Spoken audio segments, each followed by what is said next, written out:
I dressed like this? Is it because I've spent too much time inside? Perhaps. But no! It is because... It's because my favorite unit of the year, we're unfortunately going to miss because we're not returning to school until fall. And that unit is musical eras. So today we're going to start with the medieval era. First we will discuss what a musical era is. Then we will learn about some of the things that makes the medieval era different than the other eras. And lastly, I will show you some music and instruments from the medieval era. And now, as they say in the medieval era, hit the intro.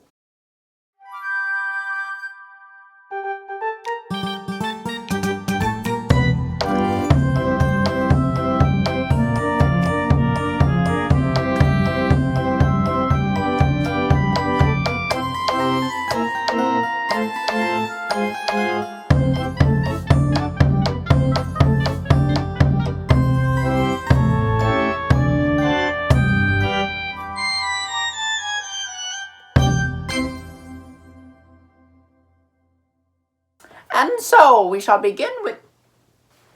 There's no electricity in the medieval era? And so, we begin with the medieval era.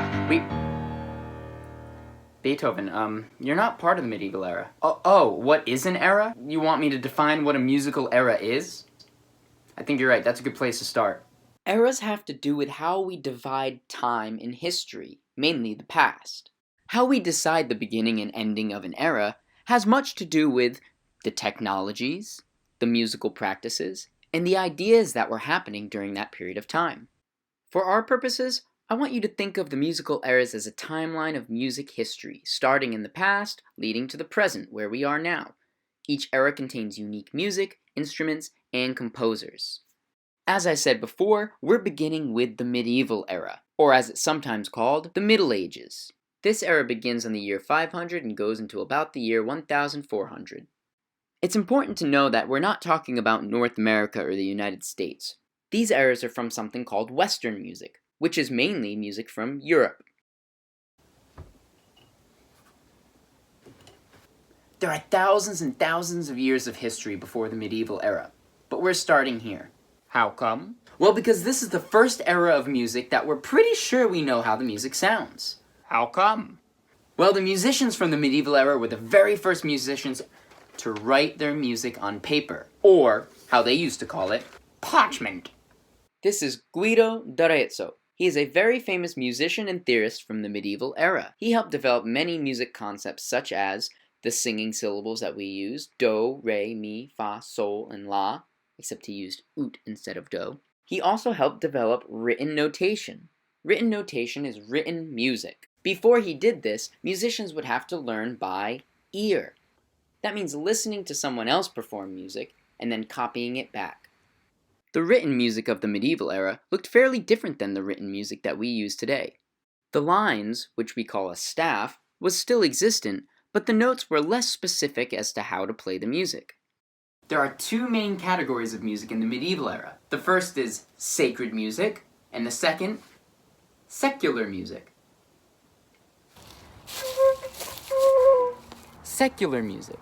Secular music was music that was generally sung outside of the church. Secular music was sung by people called troubadours, who were wandering musicians. These troubadours would play instruments to accompany themselves, and their songs were usually about love or battles.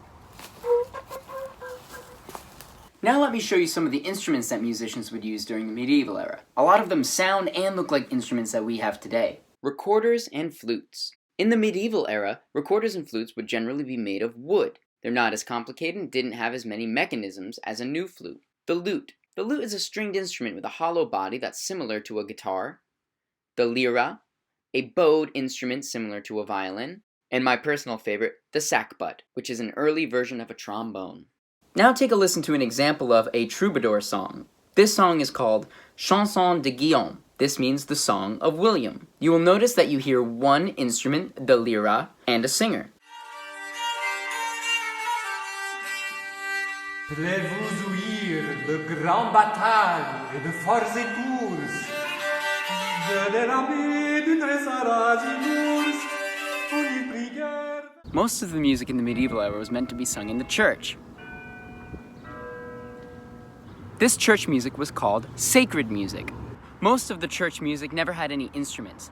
Instead, the music would be sung by a group of singers in the church known as a choir. The singers would sing one single line of music all together. This is called monophony. Many singers, one sound. Take a listen to Hildegard von Binging's music. She was an abbess, that's basically a nun, or a female version of a monk.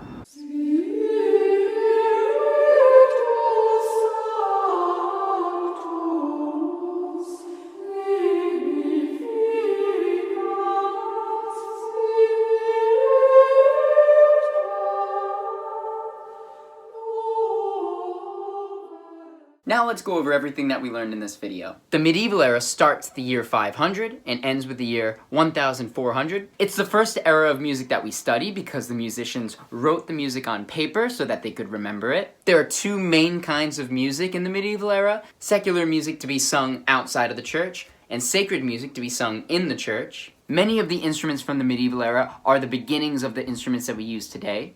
And monophony. It is single line singing sung by multiple people.